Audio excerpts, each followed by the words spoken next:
Hello and welcome. You're watching NDTV. I'm Vedanta Karwal. Our top story, well, the government's big push for one nation, one election legislation. The government has formed a committee which will be headed by former President Ramnath Kovind. This is a significant step towards the government's push for this particular legislation.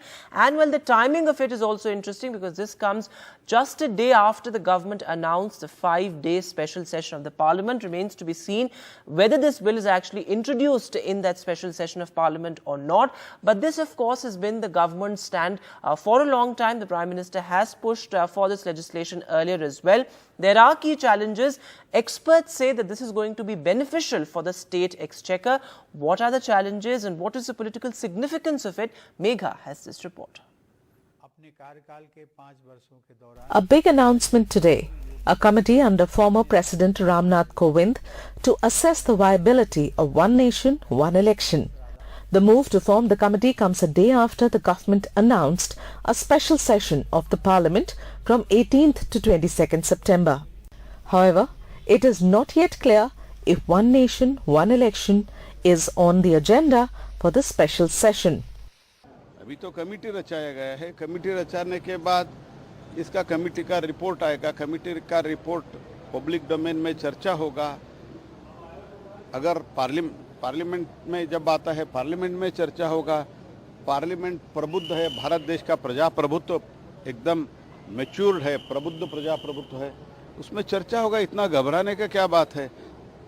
हम देश दुनिया के बहुत बड़ा प्रजाप्रभुत्व, we are the largest democracy of the world. One nation one election ही आज की आवश्यकता है. बार बार इलेक्शन विकास के कार्यों में बाधा पैदा करती है.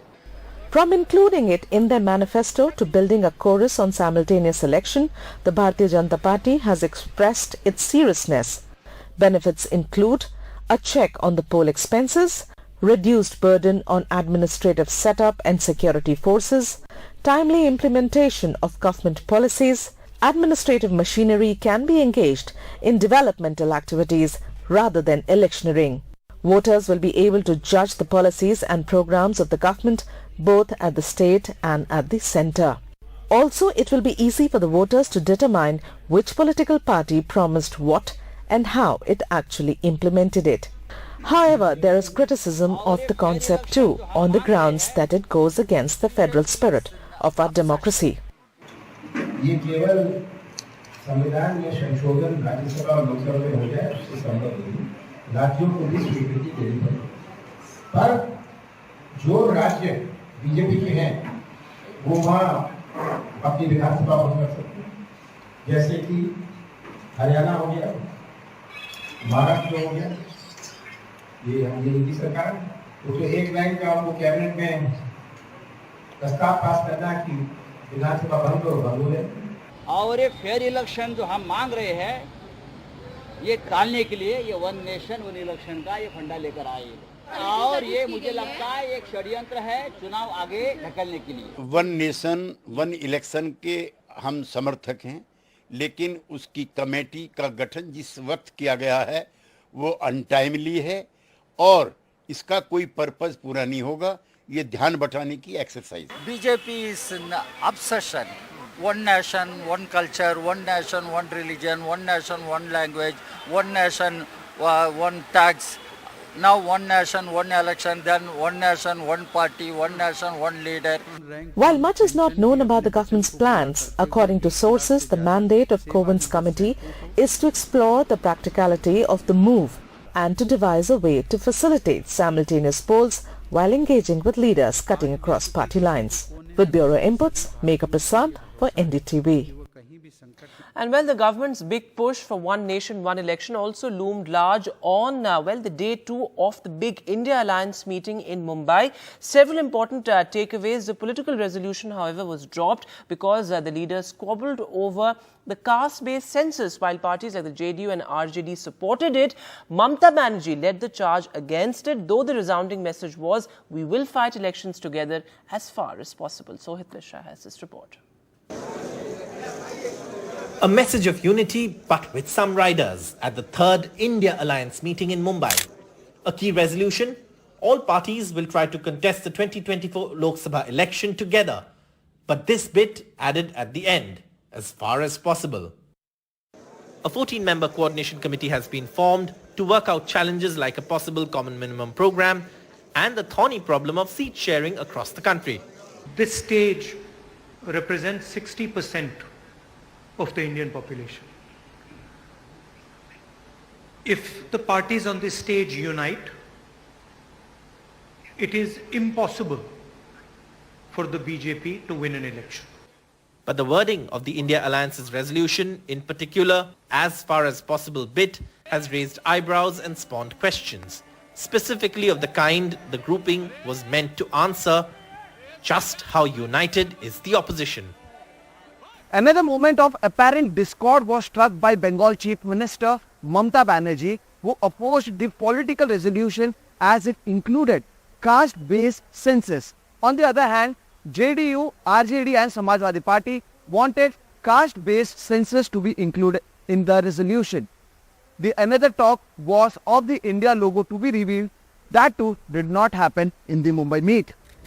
The India meeting coincided with the centre announcing a 5-day special parliament session in 2 weeks without revealing the agenda, and formed a panel headlined by ex-President Ramnath Kovind on One Nation, One Election.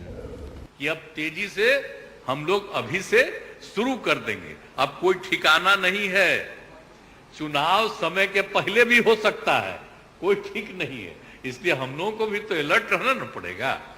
आज तीसरी meeting संपन्न हुई और दिन ब दिन India मजबूत होते जा रहा है और हम सारे लोगों ने तय किया है कि आने वाले चुनाव में हम तानाशाही के खिलाफ लड़ेंगे. हम जितने सारे जुमलेबाज हैं उनके खिलाफ लड़ेंगे. हम भ्रष्टाचार के खिलाफ लड़ेंगे.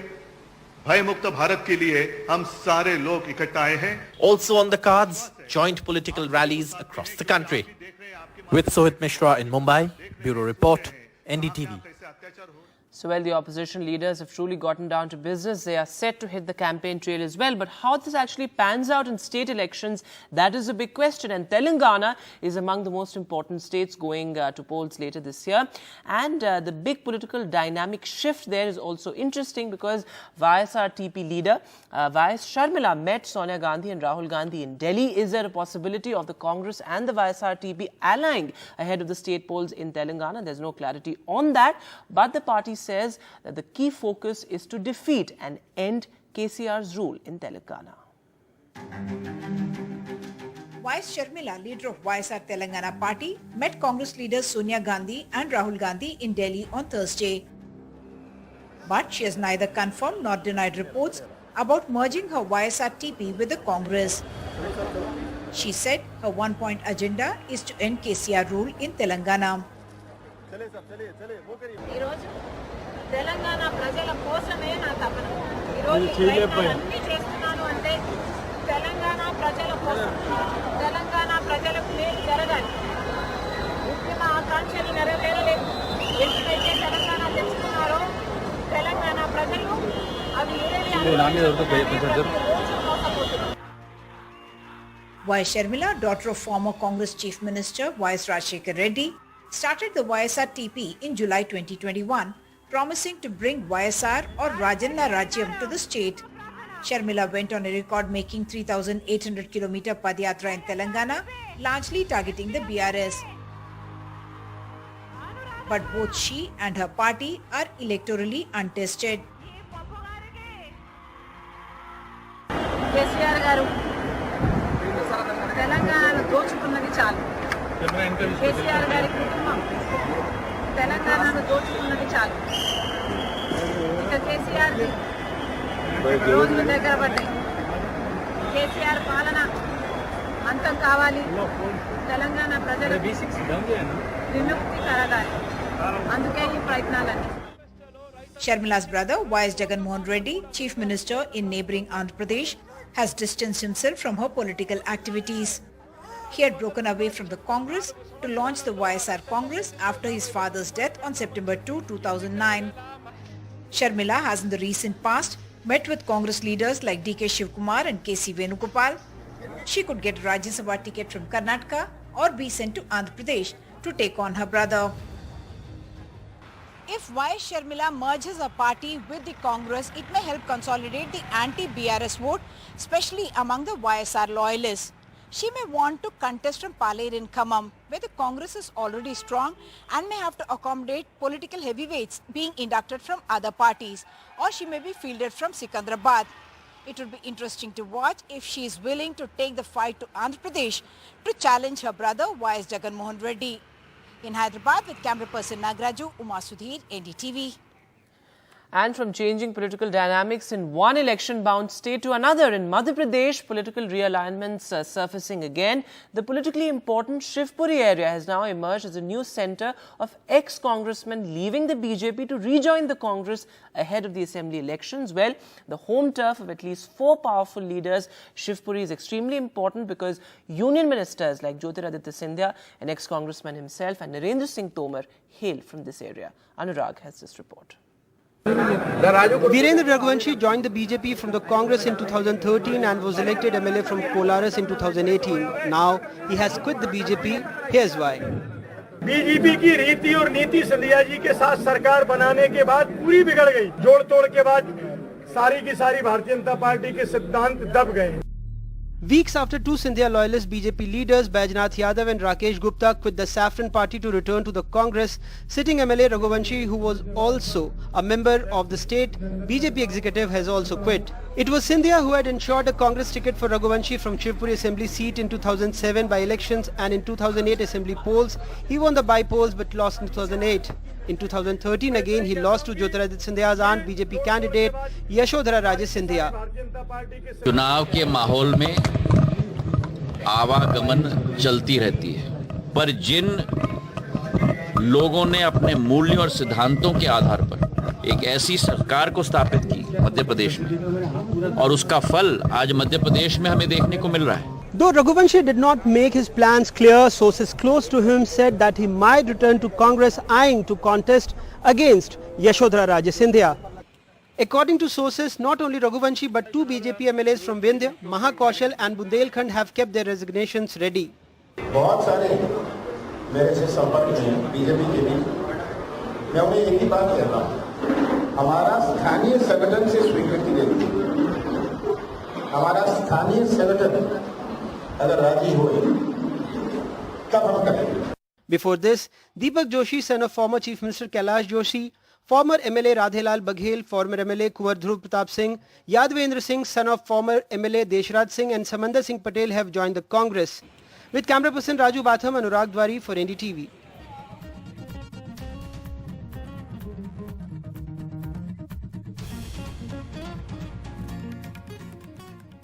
Fascinating political developments there. This as election season has well and truly begun. But moving now to our other big focus, well, in Manipur, a fresh spell of violence with heavy exchange of fire between 2 sides in the borders of Bishnupur and Churachandpur districts for the past 3 days.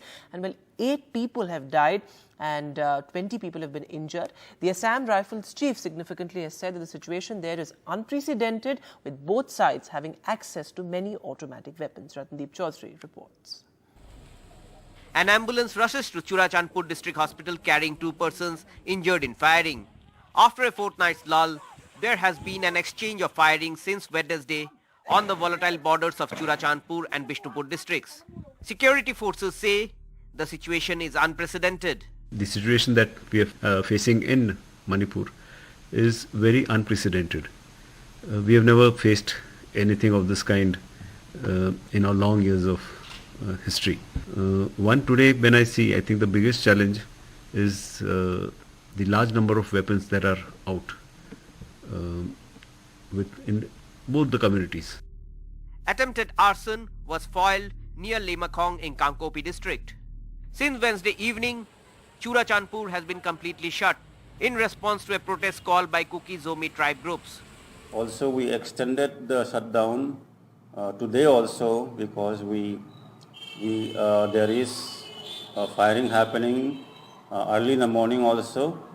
So yesterday alone we have 4 casualties from the cookies outside. Full effort to restore peace in the state of Manipur through various means.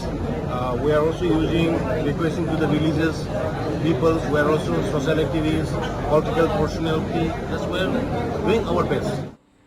But security experts warn violence could escalate. This is just one of those to keep the pot boiling. The new phase will possibly start off once the monsoons are over and the dry spell comes in when in the military we call it the campaigning season. Here it cannot be a classical campaigning season, but it definitely facilitates military operations when there is no more rain. For now, it seems peace is elusive for Manipur. With K. Mangte in Churachandpur and BM Sanju in Imphal, in Guwahati, Ratndeep Chaudhary, NDTV. Welcome back. We have some breaking news coming in. Jet Airways founder Naresh Goyal has been arrested by the Enforcement Directorate. He's been arrested in a 538 crore bank fraud money laundering case. It's an extremely important development there. Jet Airways founder being arrested by the Enforcement Directorate. Now, the Canara Bank was a complainant in this particular case. And after hours of questioning, Naresh Goyal has been arrested by the Enforcement Directorate. Arvind Gunasekar is now joining us live on the phone line. Arvind, give us details of this particular case, the background of the case. He's been arrested after hours of questioning. There were multiple raids as well. Vedant, the Enforcement Directorate has arrested Naresh Goyal, who is the founder of Jet Airways, in connection with the money laundering investigation. The Enforcement Directorate initiated a money laundering investigation based on Central Bureau of Investigation FIR. Central Bureau of Investigation in May this year had registered an FIR against Naresh Goyal and others for allegedly defrauding Canara Bank and others to the tune of somewhere around 538 crores. So, taking cognizance of CBI's FIR, the Enforcement Directorate initiated a money laundering investigation against Naresh Goyal and others. So, today Naresh Goyal was summoned by the Enforcement Directorate and he was questioned by the Enforcement Directorate. So, after recording his statement, now the Enforcement Directorate has placed him under arrest in connection with this money laundering investigation. So, this is not the only investigation that the Enforcement Directorate initiated against Naresh Goyal. Earlier, the Enforcement Directorate also initiated a FEMA investigation against Naresh Goyal, and the lookout notice was also opened against Naresh Goyal to stop him, to prevent him from leaving the country. But subsequently, with the complaint from Canara Bank, the Central Bureau of Investigation registered an FIR in May this year. So, taking cognizance of that, the Enforcement Directorate initiated a money laundering investigation to look into the proceeds of crime in this particular case. So, after a marathon hearing that lasted for almost 8 to 10 hours, now the Enforcement Directorate has placed Naresh Goyal into custody. Arvind, thanks very much for joining us on that big breaking story. So after 8 to 10 hours of questioning, the Enforcement Directorate has arrested Naresh Goyal in this 538 crore bank fraud money laundering case. An extremely important development there. The co-founder of Jet Airways has been arrested by the Central Investigating Agency. That's all the time that we have on this bulletin. From all of us here, goodbye.